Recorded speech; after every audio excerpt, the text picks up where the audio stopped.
देखिए, ऐसा नहीं है। जो गुर्जर आरक्षण समिति ने और संघर्ष समिति ने जो सहमति हमारी सरकार के साथ में प्रकट करी है, निश्चित ही भजनलाल शर्मा जी का ये साफ संदेश है कि जो समझौता हुआ है उसी समझौते के अनुरूप मंत्रिमंडल समिति काम करेगी। देखिए, मुझे लगता है अशोक गहलोत साहब को अपनी पूर्ववर्ती कांग्रेस सरकार के समय का जो बुरा अनुभव रहा है उसको बार बार याद करके वो सहम जाते हैं और अपनी सरकार पर जो और नहीं कर पाए थे वो हमारी सरकार आरोप लगा रहे।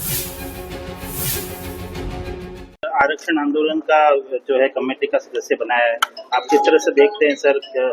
इसको शांत करवाएंगे, कुछ न्याय दिलवाएंगे गुर्जरों को? देखिए, निश्चित ही मुख्यमंत्री जी का और हमारी सरकार की साफ मंशा है कि जो समझौते गुर्जर आरक्षण समिति के साथ में हुए हैं उसमें तय हुआ कि मंत्रिमंडलीय उप समिति की गठन होगा। उसके बाद में गुर्जर संघर्ष समिति के जो भी मुद्दे हैं उस पर बातचीत होगी। कल ही मंत्रिमंडल उप समिति की बैठक है और कल से ही इस पर हमारा काम शुरू हो जाएगा। क्या दो पक्ष सामने आ रहे हैं इसमें? क्योंकि विजय बैसला के जो महापंचायत जो मसौदा भेजा गया सरकार की तरफ से, वो पढ़ने के बाद में कुछ युवा आक्रोशित हो गए थे, रेल पटरियों पर चले गए थे। क्या देखिए, ऐसा नहीं है। जो गुर्जर आरक्षण समिति ने और संघर्ष समिति ने जो सहमति हमारी सरकार के साथ में प्रकट करी है उन्हीं मुद्दों पर हम लोग बात करेंगे और निश्चित ही भजनलाल शर्मा जी का ये साफ संदेश है कि जो समझौता हुआ है उसी समझौते के अनुरूप मंत्रिमंडल समिति काम करेगी। कुछ विधायकों की अभी हाल ही में आप टॉप के दौरे पर थे, कुछ लोग कार्यकर्ता आपस में बैठ गए आपके सामने। देखिए, ऐसा नहीं है। जिनको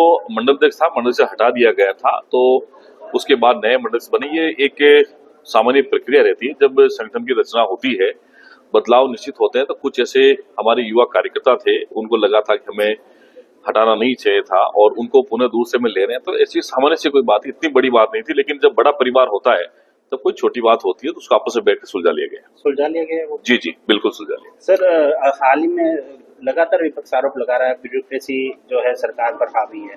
खासकर गहलोत साहब ने भी बयान देते हुए कहा कि अधिकारी सुनते नहीं है मंत्रियों की, विधायकों की। देखिए, मुझे लगता है अशोक गहलोत साहब को अपनी पूर्ववर्ती कांग्रेस सरकार के समय का जो बुरा अनुभव रहा है उसको बार बार याद करके वो सहम जाते हैं और अपनी सरकार पर जो और नहीं कर पाए थे वो हमारी सरकार आरोप लगा रहे। ऐसा कुछ भी नहीं। माननीय मुख्यमंत्री के नेतृत्व में पूरी सरकार पूरी पारदर्शिता के साथ में काम कर रही है। अधिकारी अपना काम कर रहे हैं और पूरी सरकार जो अपना काम है, दोनों सामंजस्य के साथ में आगे बढ़ करके लगातार अच्छा काम करने का प्रयास कर रहे हैं। सर, आपने तो अधिकारियों को दिशा निर्देश भी दिए हैं कि कार्यकर्ताओं की सुने, सबकी सुने।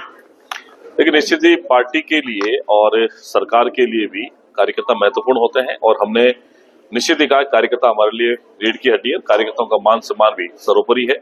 मैं तो जहां भी जाता हूं हमेशा कार्यकर्ताओं के साथ मिलकर के कार्यकर्ताओं के मान सम्मान के लिए काम करते हैं और ये किसी भी सरकार हो कार्यकर्ताओं का मान सम्मान होना आवश्यक है।